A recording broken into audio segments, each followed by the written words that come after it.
اعوذ باللہ من الشیطان الرجیم بسم اللہ الرحمن الرحیم تلک الرسل فضلنا بعضهم على بعض منهم من كلم الله ورفع بعضهم درجات وآتينا عيسى ابن مريم البينات وأيدناه بروح القدس ولو شاء الله ما اقتتل الذين من بعدهم من بعد ما جاءتهم البينات ولكن اختلفوا فمنهم من آمن ومنهم من كفر ولو شاء الله ما اقتتلوا ولكن الله يفعل ما يريد۔ اس سے پہلی آیت کے آخر میں اللہ رب العزت نے ارشاد فرمایا تھا وَإِنَّكَ لَمِنَ الْمُرْسَلِينَ، اور اے نبی صلی اللہ علیہ وسلم بے شک آپ البتہ اللہ کے بھیجے ہوئے رسولوں میں سے ہیں۔ اور اس آیت کے بالکل آغاز میں جو آج ہم نے تلاوت کی ہے، اللہ ارشاد فرماتے ہیں تِلْكَ الرُّسُلُ، کہ یہ رسول فضلنا بعضهم علی بعض، ہم نے فضیلت دی ہے ان میں سے بعض کو بعض پر۔ انبیاء کے آپس میں فرق مراتب ہے، اللہ نے رکھا ہے۔ یہاں تو ایک بات تو یہ ذہن نشین رکھی جائے کہ اللہ سبحانہ وتعالیٰ نے بے شمار انبیاء کرام علیہ الصلوۃ والسلام کو مبعوث فرمایا، اور ان کی قطعی طور پر صحیح تعداد معلوم نہیں ہے۔ مشہور ہے 1,24,000 انبیاء آئے۔ قرآن کریم میں 25 انبیاء کا تذکرہ ہے، ان کے نام موجود ہیں، اور بقیہ انبیاء کو اللہ سبحانہ وتعالیٰ نے انبیاء کے لفظ سے، رسل کے لفظ سے، رسول کے لفظ سے ذکر فرمایا ہے، ان کے ناموں کو ذکر نہیں فرمایا، لیکن 25 انبیاء علیہ الصلوۃ والسلام کے ناموں کو اللہ نے ذکر فرمایا، اور ہمارے لیے امتحان آسان فرمایا کہ ہم ان تمام انبیاء پر بغیر نام جانے بھی ایمان رکھ سکتے ہیں۔ ہمیں اس کا مکلف نہیں کہ تم ایک ایک کا نام جانو اور پھر تم اس پر ایمان لاؤ۔ اگر ہم کو اس کا مکلف کر دیا جاتا تو آج امت مشکل میں پڑ جاتی۔ 1,24,000 انبیاء کے نام کو کون یاد رکھ سکتا ہے؟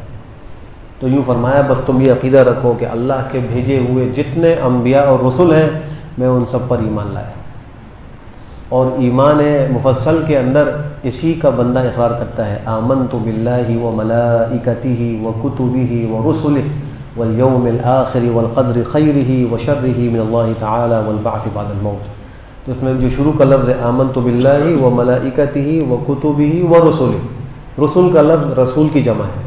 اللہ کے بھیجے ہوئے جتنے انبیاء اور رسول ہیں میں ان سب پر ایمان لایا، چاہے ان کے نام مجھے معلوم ہے یا نہیں، ان کے حالات مجھے معلوم ہے یا نہیں، لیکن میں ایمان لایا کہ اللہ نے ان کو bھیجا اور برحق نبی تھے۔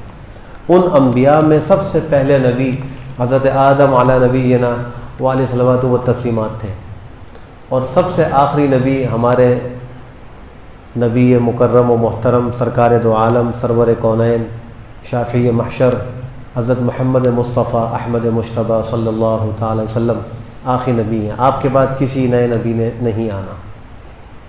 تو ان سب انبیاء پر ایمان لانا ہمارے ایمان کا حصہ ہے۔ کسی بھی ایک نبی کا خدا نہ خواستہ انکار ہو جائے تو ایمان معتبر نہیں ہے، سب پر ایمان لانا ضروری ہے۔ آپ کے بعد کوئی نیا نبی نہیں آئے گا۔ اللہ نے یہ اتنا بڑا فضل فرمایا کہ ہم سب کو بغیر کسی استحقاق کے آپ کی امت میں شامل فرمایا، امتی بنا دی۔ اب ضرورت اس بات کی ہے کہ ہم صرف نام کے اور ظاہر کے امتی نہ بنیں، بلکہ ہم باطن کے بھی امتی بنیں، عقیدے کے اندر بھی امتی بنیں، عمل میں بھی امتی بنیں، اخلاق میں بھی امتی بنیں، کردار میں بھی امتی بنیں، ایک ایک چیز میں امتی بنیں۔ امتی کون ہوگا؟ جو جناب نبی کریم صلی اللہ علیہ وسلم کی سنتوں کو اپنی زندگی کے ہر گوشے میں زندہ کرتا ہوگا۔ خوشی کا موقع ہو تو، غمی کا موقع ہو تو، مصیبت ہو تو، راحت ہو تو، بیماری ہو تو، شفا ہو تو، اولاد ملے تو نہ ملے تو، فقیر ہو تو غنی ہو تو، ہر حال میں اللہ کے نبی صلی اللہ علیہ وسلم کے اسوہ کو زندہ کرے، آپ کی سنتوں کو زندہ کرے، تو یہ پکا سچا امتی ہے۔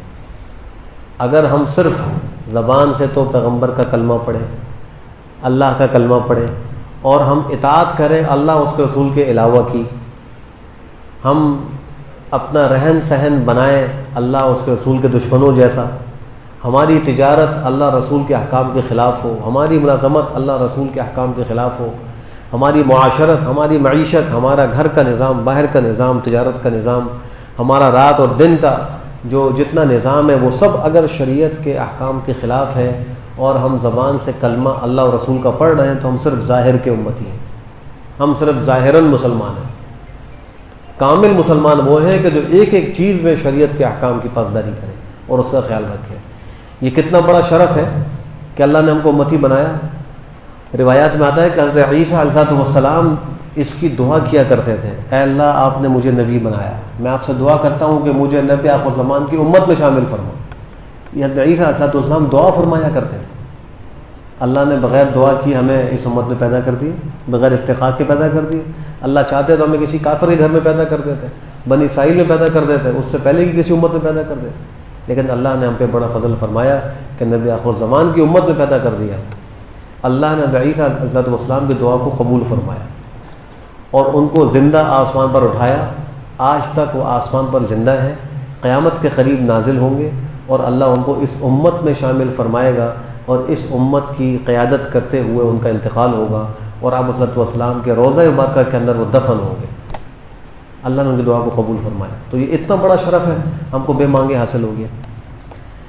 تو اللہ فرما رہے ہیں کہ یہ رسول ہے، ہم نے ان میں سے بعض کو بعض پر فضیلت دی ہے۔ منہم من کلم اللہ، ان میں سے بعض وہ ہیں جن سے اللہ نے بلا واسطہ کلام کیا ہے۔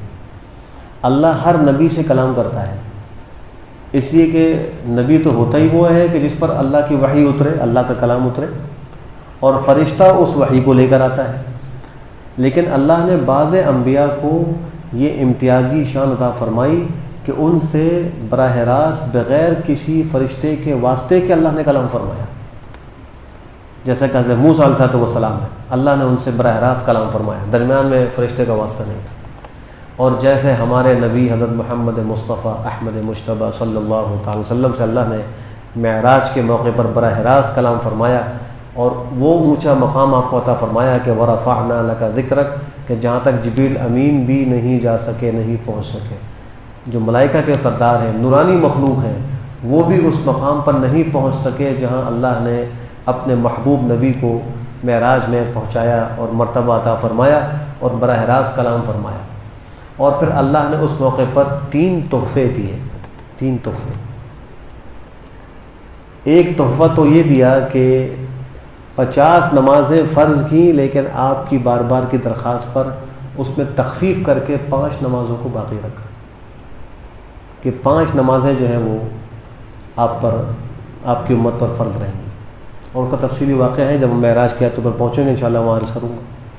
تو 5 نمازیں دن میں اللہ نے آپ صلی اللہ علیہ وسلم پر اور آپ کی امت پر فرض فرمائی، اور آج ہم پیغمبر کے امتی ہونے کا دعویٰ کریں اور آپ صلی اللہ علیہ وسلم کی شفاعت کی امید رکھیں اور 5 وقت ہماری حاضری مسجد میں نہ ہو، کتنے افسوس کی بات ہے۔ ہماری خواتین گھروں کے اندر 5 وقت نماز کا اپنے وقت میں اہتمام نہ کریں، کتنے افسوس کی بات ہے۔ کل کو اگر سرکار دو عالم نے ہم سے پوچھ لیا کہ میں تمہاری خاطر اللہ سے 50 نمازیں اس میں تخفیف کرا کے 5 لے کر آیا تھا، تم کو 5 پڑھنے میں کیا رکاوٹ تھی؟ اگر اللہ چاہتے 50 نمازیں فرض کر دیتے، ہمارا کیا حال ہوتا؟ ہم پڑھ سکتے تھے۔ یہ بھی آپ صلی اللہ علیہ وسلم کا صدقہ ہے اور امت پر آپ کی مہربانی ہے کہ آپ بار بار اللہ کی بارگاہ میں حاضر ہوتے رہے، درخواست پیش کرتے رہے اور اللہ آپ کی درخواست کو قبول کر کے کمی فرماتے رہے، یہاں تک کہ 5 نمازوں میں فرمایا کہ یہ فرض کر دی اور اس 5 نمازوں پر 50 نمازوں کا ثواب دوں گا۔ اللہ نے کتنی بڑی مہربانی فرمائی۔ ہم پڑھتے 5 نمازیں، ثواب ہمیں 50 نمازوں کا ملتا ہے، ایک نماز پر 10 نمازوں کا ثواب۔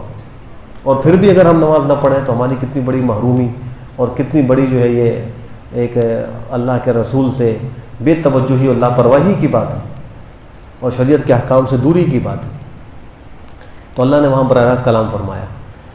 وَرَفَعَ بَعْضَهُمْ درجات، اور ان میں سے بعض کے درجات کو اللہ نے بلند فرمایا۔ مفسرین فرماتے ہیں کہ اس بات سے مراد سرکار دو عالم صلی اللہ علیہ وسلم کی ذات مبارکہ ہے کہ اللہ نے آپ کو تمام انبیاء پر بلکہ تمام مخلوق پر اللہ نے آپ کو مرتبہ عطا فرمایا، آپ کو ساری مخلوق سے افضل اللہ نے بنایا۔ اور خدا کے بعد مخلوق میں اگر کسی کا مقام ہے تو وہ ہمارے نبی حضرت محمد مصطفیٰ صلی اللہ علیہ وسلم کا مقام ہے۔ تو اللہ نے ان میں سے بعض کے درجات کو بلند فرمایا۔ وَآتَيْنَا عِيسَى ابْنَ مَرْيَمَ الْبَيِّنَاتِ، اور ہم نے عیسیٰ کو جو بیٹے ہیں مریم کے واضح دلیلیں دیں۔ حضرت عیسیٰ علیہ السلام کا نام عبرانی زبان میں تھا عیشوع. عیشوع کا معنی مبارک یا سردار، اور پھر عربی زبان میں وہ نام جب تبدیل ہو کر آیا تو اس کا نام عیسیٰ، اس کا معنی مبارک یا سردار. آپ بہت اللہ کے برکت والے مبارک بندے تھے، اور اللہ نے آپ کو سردار بنایا تھا. بنی اسرائیل میں آپ سردار بھی تھے، نبی بھی تھے. ابن مریم، مریم کے بیٹے. اس سے نصارہ کے عقیدے کی تردید ہو گئی جو کہتے تھے کہ نعوذ باللہ عیسیٰ اللہ کے بیٹے ہیں. اللہ قرآن کریم میں جا بجا فرماتے ہیں کہ عیسیٰ کون ہے؟ ابن مریم، مریم کے بیٹے. اور پورے قرآن میں آپ کو صرف ایک خاتون مریم کا نام ملے گا، کسی اور کا نام نہیں ملے گا.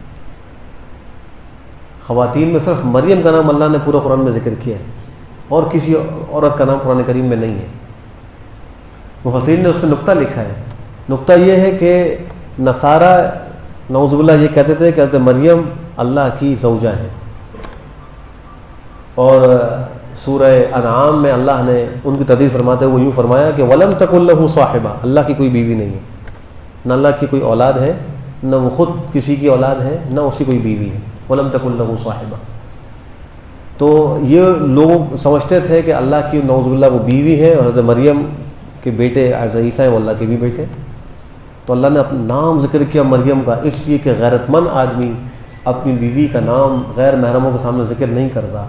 اللہ نے قرآن کریم میں مریم کا نام ذکر کر کے اس طرف اشارہ فرما دیا، یہ نقطہ ظاہر کر دیا کہ دیکھو اگر وہ میری بیوی ہوتی تو میں کبھی اس کا نام ذکر نہ کرتا، میں نام ذکر کر رہا ہوں مطلب یہ میری بیوی نہیں ہے. وَلَمْ تَكُن لَهُ صَاحِبَةٌ. تو پورے قرآن کو آپ شروع سے لے کر آخر تک پڑھ لیں، مریم کے سوا کوئی نام خاتون کا نظر نہیں آئے گا، نہیں ملے گا. مریم کا معنی ہے عابدہ، عبادت کرنے والی، اللہ کی عبادت کرنے والی. چونکہ جب یہ پیدا ہوئی تھیں تو ان کی پیدائش سے پہلے جب ان کی والدہ امید سے تھیں، انہوں نے اللہ سے ایک منت مانی تھی کہ اللہ کہ جو میری اولاد ہے ہوگی میں اس کو آپ کے گھر بیت المقدس کے لیے بطور نظر کے وقف کرتی ہوں اور وہاں خدمت کرے گی. اس زمانے میں جو لڑکے ہوتے تھے ان کو منت کے طور پر بیت المقدس کی خدمت کے لیے وقف کیا جاتا تھا. تو انہوں نے بھی اس کے مطابق یہ کر لیا. جب وہ وہاں ان کے یہاں پیدائش ہوئی تو وہ بچی پیدا ہوئی، تو انہوں نے اللہ کی بارگاہ میں کہ اللہ یہ تو بچی پیدا ہو گئی، میں تو بچے کی خواہش کر رہی تھی کہ بچہ ہوگا تو اس کو وقف کروں گی، لیکن تو بچی پیدا ہو گئی. بہرحال انہوں نے اپنی مدد کے مطابق ان کو بیت المقدس کے جو مجاور تھے اور وہاں کے علماء تھے ان کے حوالے کیا کہ ان کی خدمت کے لیے آپ لے جائیں. ان میں سے ہر شخص وہ چاہتا تھا کہ یہ میری پرورش پائے، اس لیے کہ حضرت مریم کے جو نانا تھے وہ ان کا نام تھا عمران، اور اسی نسبت سے آل عمران سورت بھی ہے. تو وہ بیت المقدس کے امام تھے، اور جتنے مجاور تھے وہ ان کے مقتدی تھے، ان کے شاگرد تھے. تو ان کا انتقال ہو گیا تھا زمانہ حمل میں، حضرت عمران کا انتقال ہو گیا تھا. تو ہر مجاور کی خواہش یہ تھی کہ ہمارے امام کی بیٹی ہماری پرورش میں آئے، ہماری امام کی نواسی، ہمارے امام کی جو نواسی ہے وہ ہماری پرورش میں آئے، بلکہ بیٹی کا ہے چونکہ وہ تو زوجہ تھی حضرت حمنہ، زوجہ تھی حضرت عمران کی، میں شاید والد کہہ گیا.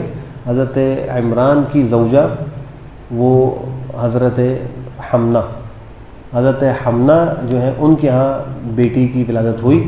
تو انہوں نے جو مجاور تھے انہوں نے کہا کہ ہم اس کو اپنی پرورش میں لیں گے اس لیے کہ ہمارے امام کی بیٹی. تو ان کو حضرت زکریا علیہ السلام اس وقت موجود تھے. حضرت زکریا ان کے خالو ہوتے تھے حضرت مریم کے. انہوں نے کہا کہ میں اس کا حقدار ہوں. آپس میں اختلاف ہوا تو فیصلہ اس پہ ٹھہرا کہ قرآن اندازی کریں گے، اور جس قلم سے وہ تورات لکھتے تھے لکڑی کے قلموں سے، ان قلموں کو پانی میں ڈالیں گے، اور پانی میں جس کا قلم اوپر آ کر پانی کے مخالف بہاؤ پہ چلنے لگے گا تو یہ علامت ہوگی کہ یہ بچی ان کی پرورش میں جائے گی. اس پہ سب راضی ہو گئے. تو سارے مجاور جمع ہوئے، انہوں نے اپنے وہ قلم سمندر میں ڈالے. حضرت زکریا کا قلم جو وہ ٹھہر گیا اور وہ مخالف سمت میں چڑھنے لگا، تو ان کی پرورش میں آ گئی. انہوں نے ان کے لیے ایک بالا خانہ بنا دیا مسجد کے ساتھ، اس میں یہ رہتی تھیں اور اس پر عبادت کرتی تھیں. مریم کا معنی ہی عابدہ، ان کا کام ہی عبادت تھا. اور یہ نشو و نما بہت تیزی کے ساتھ پاتی تھی. عام طور پہ بچہ جتنا ایک سال میں بڑھتا ہے یہ ایک دن میں بڑھتی تھی، اور ان کے پاس بے موسم کے پھل آتے تھے. حضرت زکریا آ کے دیکھتے کہ یہ پھل کہاں سے آیا، تو وہ عرض کرتی ہیں کہ یہ تو اللہ کی طرف سے آیا. تو حضرت زکریا کو بھی ہمت ہوگی، انہوں نے دعا کی اللہ مجھے بھی اولاد دے دیں. اولاد بھی انسان کا پھل ہے، بوڑھے ہو گئے تھے. تو ان کو جو ہے ہمت ہوئی، انہیں دعا کی، اللہ نے اس بڑھاپے میں ان کو بیٹا یحییٰ دے دیا۔ بہرحال حضرت مریم کا نام مریم ہے اور اس کا معنی ہے عابدہ، عبادت کرنے والی۔ تو یہ بیٹے ہیں حضرت عیسیٰ، مریم کے بیٹے ہیں۔ اللہ فرماتا ہے ہم نے ان کو واضح دلیلیں دیں، وَأَيَّدْنَاهُ ہم نے ان کی تائید کی روح القدس کے ذریعے سے، جبریل امین کے ذریعے۔ حضرت جبریل امین کو کہا جاتا ہے روح القدس، مقدس روح، یہ ان کا لقب ہے اور جبریل ان کا نام ہے۔ یہ ان کی تائید کرتے تھے۔ وجہ یہ تھی کہ جب حضرت عیسیٰ علیہ السلام بنی اسرائیل میں آئے اور ان کو اللہ کے احکام کی دعوت دی، تو وہ تو نافرمانی میں پڑے ہوئے لوگ تھے، گناہ گار تھے، وہ سب ان کے مخالف ہو گئے، اور مخالف ہو کر ان کو وہ تکلیفیں پہنچانے لگے۔ تو اللہ نے اپنے نبی کی حفاظت کے لیے ایک انتظام فرمایا کہ جبریل امین کو ان کے ساتھ کر دیا کہ تم ان کے ساتھ رہنا، اور یہودیوں اور بنی اسرائیل کے جو ان کے منصوبے ہیں یا ان کی شرارتیں ہیں ان سے تم ان کو بچانا۔ چنانچہ یہ ان کے ساتھ ساتھ رہتے تھے۔ یہ جو معاملہ عیسیٰ کے ساتھ ہوا، یہ ہر زمانے کے صلحاء، اتقیاء اور علماء کے ساتھ ہوتا ہے۔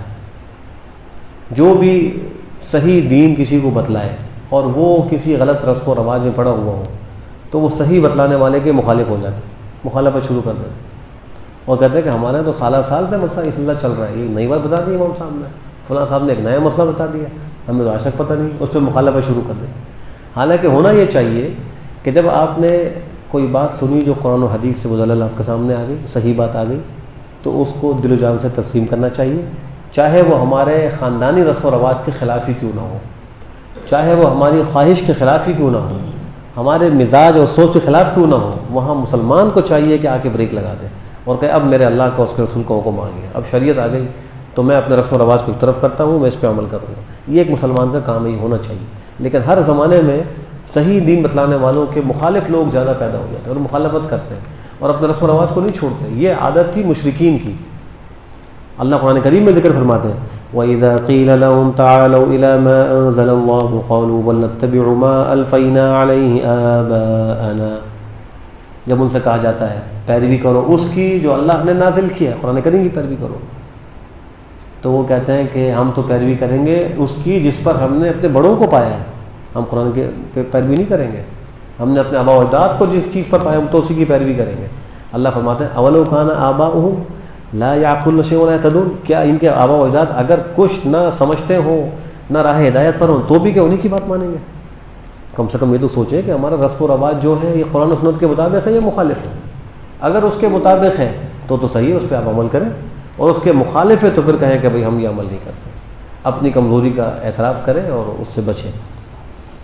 وَلَوْ شَاءَ اللہ، اگر اللہ چاہتا مَا قَتَتَلَ الَّذِينَ مِن بَعْدِهِمْ، تو نہ قتل و قتال کرتے لوگ جو ان کے بعد آئے، ان انبیاء کے بعد جو لوگ آئے آپس میں قتل و قتال نہ کرتے، بعد اس کے کہ ان کے پاس واضح دلیلیں آ چکی تھیں، لیکن انہوں نے اختلاف کیا، لوگوں نے آپس میں اختلاف کیا۔ یہ اللہ کی منشا ہے، اللہ چاہتے سب انسانوں کو دین پر قائم کر دیتے، کوئی بھی ان میں گناہ گار نہ ہوتا، کوئی بھی کافر نہ ہوتا۔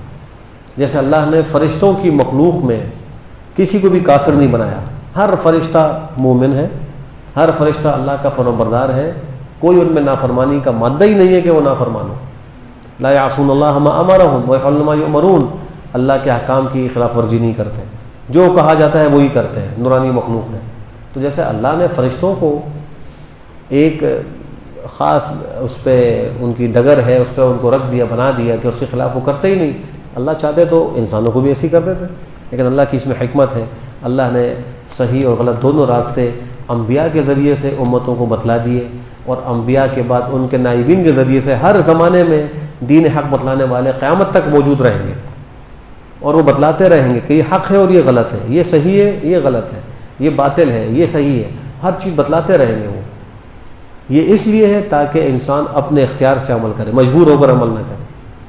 اللہ نے دونوں راستے بتلا کر فرمایا اب تمہارا اختیار ہے، اس سیدھے راستے پر چلو گے ہمیشہ ہمیشہ کی راحت و نعمت ملے گی، اور غلط راستے پہ چلو گے تو نقصان اٹھاؤ گے۔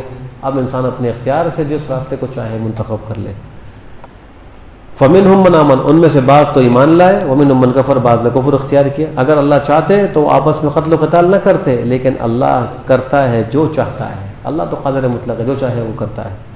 یا ایھا الذین آمنوا انفقوا مما رزقناکم من قبل ان یأتی یوم لا بیع فیہ ولا خلة ولا شفاعة والکافرون هم الظالمون۔ کچھ آیات قبل قتال کا حکم آیا تھا، اور پھر اس کے بعد جو ہے وہ اللہ کے راستے میں خرچ کرنے کا حکم آیا۔ تو قتال کے حکم کی تائید میں کچھ لوگوں کا واقعہ ذکر ہوا تھا جو طاعون سے بچنے کے لیے اپنے علاقوں سے بھاگ کھڑے ہوئے تھے، اللہ نے پھر ان کو فرمایا مر جاؤ، تو وہ مر گئے۔ اس کے بعد طالوت اور جالوت کا قصہ آیا، وہ بھی اسی قتال ہی کے حکم کی تائید کے لیے۔ اب جو دوسرا حکم تھا انفاق فی سبیل اللہ کے راستے میں خرچ کرنے کا حکم تھا، اس کی تائید کے لیے اس آیت میں اللہ فرماتے ہیں کہ اے ایمان والو انفقوا، خرچ کرو، مما رزقناکم، اس میں سے جو ہم نے تم کو عطا کیا ہے، اس مال میں سے جو ہم نے تم کو دیا ہے۔ خرچ کرنے والا ہرگز یہ نہ سمجھے کہ میں اپنا مال دے رہا ہوں۔ ہمارے پاس جو مال ہے وہ ہمارا نہیں، اللہ کا دیا ہوا ہے۔ اگر ہم اللہ کے راستے میں خرچ کرتے ہیں تو اللہ کے دیے ہوئے مال میں خرچ کرتے ہیں، ہمارا کوئی احسان نہیں ہے۔ اسی کو فرمایا انفقوا مما رزقناکم، یہ نہیں کہا من اموالکم، اپنے مال میں سے خرچ کرو، بلکہ فرمایا جو ہم نے تم کو دیا ہے، تاکہ تمہارے نفس پر بھی کوئی بوجھ نہ آئے کہ دیکھو جو کچھ میں دے رہا ہوں میرا تو ہے ہی نہیں، میں تو عارضی مالک ہوں، دنیا میں عارضی مجھے ایک مالک ہونے کی نسبت حاصل ہے کہ جو مال میرا ہے وہ میں اس کا مالک ہوں، لیکن حقیقی ملک تو اللہ کی ہے، تو اللہ نے ہم کو دیا ہے، اس میں سے خرچ کرو۔ اور یہ نہیں سارا خرچ کرو، فرمایا میں بعض خرچ کرو، یہ من تبعیض کا ہے۔ اللہ یہ نہیں چاہتے کہ انسان سارا مال خرچ کر کے تہی دامن ہو کے بیٹھ جائے محتاج ہو کے اور لوگوں سے مانگتا رہے، بیوی بچوں کا حق ادا نہ کرے، اپنا حق ادا نہ کرے، اور جو ہے وہ اپنے حلال روزگار کا اہتمام نہ کرے۔ اللہ یہ نہیں چاہتے، اللہ چاہتے ہیں کہ انسان خوب حلال مال کمائے، شریعت کے احکام کے مطابق کمائے، بیوی بچوں کو خوب کھلائے، اچھا پہنائے، لیکن اللہ نے مال میں جو حق فرض کر دی ہیں زکوٰۃ کا وہ ادا کرے، جو واجبات ہیں وہ ادا کرے، تو حق مالی بھی ادا کرے، اور بقیہ حلال حدود میں رہ کر جو انسان چاہے کھائے، کوئی منع نہیں ہے۔ من قبل اس کے کہ آ جائے وہ دن جس میں کوئی خرید و فروخت نہیں ہوگی، اس میں قیامت کا دن ہے۔ قیامت کا دن آنے سے پہلے اللہ کے راستے میں مال خرچ کر کے تم اپنے لیے ثواب حاصل کر لو، آخرتی کامیابیاں حاصل کر لو۔ اس دن میں کوئی خرید و فروخت نہیں ہوگی، ولا خلہ، نہ کوئی دوستی ہوگی، ولا شفاعت، نہ کوئی سفارش ہوگی۔ یعنی اس دن کسی غیر مستحق کو کوئی سفارش کا حق نہیں ملے گا، اس دن کوئی دنیاوی دوستیاں وہاں کام نہیں آئیں گی، اور کوئی خرید و فروخت نہیں ہوگی۔ اس دن کا حال کیا ہوگا؟ اللہ فرماتے ہیں یوم یفر المرء من اخیہ وامہ وابیہ وصاحبتہ وبنیہ لکل امرئ منہم یومئذ شأن یغنی۔ اس دن آدمی اپنے بھائی سے بھاگ رہا ہوگا، اپنے والد سے بھاگ رہا ہوگا، اپنی ماں سے بھاگے گا، اپنی بیوی سے بھاگے گا، سب سے بھاگے گا، ہر ایک اپنے اپنے حال میں پڑا ہوا ہوگا۔ ایک حدیث میں آتا ہے کہ ایک آدمی کو ایک نیکی کی ضرورت ہوگی، ایک نیکی کہ وہ مل جائے گی تو اس کا پلڑا نیکی کا بھاری ہو جائے گا اور بیڑا پار ہو جائے گا۔ اپنے باپ کے پاس جائے گا کہ ابا جان آپ کا بیٹا ہوں، ایک نیکی دے دیں۔ باپ کہے گا آج میں کچھ نہیں تعاون کر سکتا، مجھے اپنی فکر ہے، یہاں سے جاؤ۔ ماں کے پاس جائے گا، جو ماں اپنی چھاتی سے اس کو دودھ پلاتی تھی، اس کی بلائیں لیتی تھی، اس کی بیماری میں رات بھر جاگتی تھی، خود جو ہے وہ گیلے بستر پہ سوتی تھی، اپنے بچے کو سوکھے بستر پہ سلاتی تھی، اس کی تکلیف سے خود بے چین ہو جاتی تھی، اس کی بھوک و پیاس نیند اڑ جاتی تھی، وہ ماں کہے گی بابا معاف کرو، ہمارے پاس تمہاری جات کچھ نہیں۔ بھائی جس پر انسان گھمنڈ کرتا ہے، میرا بھائی دنیا کے اندر، وہ ایک نیکی وہاں کل آخرت میں نہیں دے گا، وہاں انسان کو اپنی نیکیاں لے جانی ہوں گی۔ بیوی جس کی محبت میں انسان آج ماں باپ کی نافرمانی کر رہا ہے، جس کی محبت میں آج حلال و حرام کی تمیز ختم کیے ہوئے بیٹھا ہے، جس کی محبت میں وہ دوسروں کے حق کو مار رہا ہے، وہ بیوی کل ٹکا سا جواب دے گی کہ میرے سرتاج آج میرے پاس آپ کے لیے کچھ نہیں ہے، آج مجھے اپنی فکر لگی ہوئی۔ اس دن میں کام نہیں، اس دن کے آنے سے پہلے انسان اپنے لیے اسباب اور راشن پانی جمع کر لے تاکہ کل کو رسوا نہ ہونا پڑے۔ البتہ جو نیک دوستی ہے وہ آخرت میں کام آئے گی۔ اللہ نے اس کا ذکر ایک اور جگہ فرمایا الاخلاء یومئذ بعضهم لبعض عدو الا المتقین، دوست ایک دوسرے کے دشمن ہوں گے سوائے متقین کے، متقین ایک دوسرے کے دشمن نہیں ہوں گے۔ بخاری شریف ایک عجیب و غریب روایت آپ کو سناتا ہوں، بخاری کی روایت۔ ایک آدمی کے بارے میں فیصلہ ہوگا کہ اس کو جہنم میں لے جاؤ، اس کے اعمال اتنے نہیں ہوں گے کہ جنت میں جانے کا مستحق ہوتا، اس کے کچھ دوست ہوں گے جن کے ساتھ وہ نماز پڑھتا تھا، مسجد میں جمع ہوتا تھا، اور جن کے ساتھ وہ بیٹھتا اٹھتا تھا، نیک دوست ہوتے تھے، روزہ رکھتا تھا، ان کے لیے جنت کا فیصلہ ہو چکا ہوگا۔ وہ کہیں گے اے باری تعالیٰ، یہ تو ہمارے ساتھ نماز پڑھتا تھا مسجد میں، یہ تو رمضان کے روزے رکھتا تھا، یہ تو زکوٰۃ دیتا تھا، آج یہ جہنم میں جا رہا ہے، اللہ فرمائیں گے کہ اس کے پاس اتنی نیکیاں نہیں ہیں، اس لیے اس کے لیے فیصلہ جہنم کا ہو گیا، بالآخر اللہ اس کو جہنم میں ڈال دیں گے۔ ان دوستوں کا کہ تم جنت میں چلے جاؤ، وہ عرض کریں گے اللہ ہم تو جنت میں نہیں جاتے، ہمارا دوست جہنم میں، ہم کیسے جائیں جنت میں، ہم نہیں جاتے۔ اللہ فرمائیں گے پھر تم جہنم میں جاؤ، اس کو نکال کے لاؤ، اور جہنم کو میں تمہارے لیے جنت بنا رہا ہوں کہ تمہیں جہنم میں جاتے وقت کوئی تکلیف نہیں ہوگی۔ وہ دوست جو نیک دوست ہوں گے، نمازی دوست ہوں گے، وہ جائیں گے اس وقت جہنم میں، آگ ان پہ اثر نہیں کرے گی، بازو سے پکڑ کے باہر نکالیں گے، ساتھ جنت میں لے جائیں گے۔ الاخلاء یومئذ بعضهم لبعض عدو الا المتقین، دوست دشمن ہوں گے لیکن متقی دشمن نہیں ہوں گے، متقی ہو۔ اب اندازہ لگائیے کہ نیک دوستی کتنی مفید ہے، اللہ والوں کی صحبت۔ یہ جو ہم مسجد میں آ کے نماز پڑھ رہے ہیں اس کو ہرگز کم نہ سمجھیں۔ یہاں پہ ہم آ جاتے ہیں، نماز اکٹھے پڑھ لیتے ہیں، نیکی کچھ باتیں سن لیتے ہیں، کچھ قرآن کریم کی تلاوت کر لیتے ہیں، یہ اللہ والوں کی صحبت میں حاضری دے دیتے ہیں، اس کو ہرگز حقیر نہ سمجھیں۔ اللہ فرماتے ہیں کہ قیامت کے اگر کام آئے گی دوستی تو متقین کی کام آئے گی۔ تو آج نوجوان بھی اس کو دیکھیں کہ ہم دوستی کس سے کر رہے ہیں۔ حدیث میں فرمایا المرء علی دین خلیلہ، آدمی اپنے دوست کے دین پر ہوتا ہے۔ فلینظر من یخاللہ او کما قال، ہر شخص دیکھے دوستی کس سے کر رہا ہے، جس کو دوست بنائے گا وہ اسی کے دین پر ہوگا۔ اگر دوست نیک ہوگا تو آدمی نیکی پر ہوگا، اگر دوست بد اور برا ہوگا تو اس کا بھی حال وہی برا ہوگا۔ ہم دیکھ رہے ہیں آج والدین جو ہے اپنے اولاد کی وجہ سے پریشان ہوتے ہیں کہ میرا بچہ نافرمان ہو گیا۔ ہم جب اس کے اسباب پہ غور کرتے ہیں تو نافرمانی کا سبب سب سے بڑا جو ملتا ہے وہ خراب دوستی ملتا ہے۔ بچے کا بگڑنا یہ اس کا سب سے بڑا سبب آج ہمارے معاشرے میں غلط سوسائٹی میں بچے کا جانا ہے، گیدرنگ اس کی غلط ہونا ہے، اس کے اثر سے بچہ غلط ہو رہا ہے۔ تو ہر نوجوان بھی یہ دیکھے کہ میں دوستی کس سے کر رہا ہوں، میرا دوست کون ہے۔ اگر دوست اس کا نمازی ہے تو یہ نمازی بنے گا، اگر اس کا دوست روزہ دار ہے تو یہ بھی روزہ دار بنے گا، اگر اس کا دوست خدا نخواستہ نافرمان ہے، زناکار ہے، چور ہے، بدماش ہے، خدا نخواستہ تو پھر یہ بھی وہی بنے گا اپنے دوست کے دین پر ہوگا، اسی کے طریقے پر ہوگا۔ والکافرون هم الظالمون، فرمایا کافر وہی ظالم ہے، کافر ہی ظالم لوگ ہیں، بقیہ مومن اللہ کے نیک بندے ہیں۔ اللہ ہم سب کو دین کی صحیح سمجھ عطا فرمائے، عمل کی توفیق نصیب فرمائے۔ الحمدللہ رب العالمین والعاقبۃ للمتقین۔